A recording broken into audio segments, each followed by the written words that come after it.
Habia mani kan hana bernajis. Jadi pakai hotel lebih mani payah mana wajib. Ya,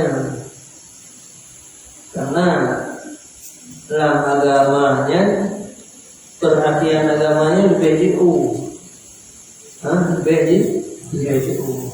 Padahal pada itu kencingnya menajis, tapi anak kewajiban kencingnya. Maka anak kewajiban kencing karena sampai cukup nanti orang kadang-kadang tuangnya bebas monggo, padahal bebas monggo ada dua juga.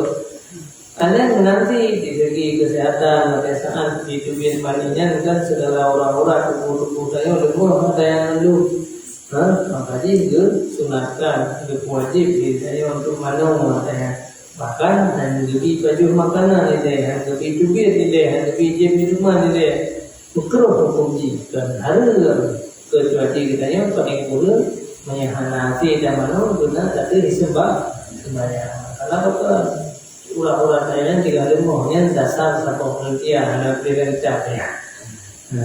Jadi beliau itu maninya untuk wajib manung. Hana najis mani karena hukum dia ada karena adanya wajib dari ina. Maka karena hukum dia ada yang pegang najis juga dari najis juga karena hukum dia ada yang maka di hana hukum kepada najis.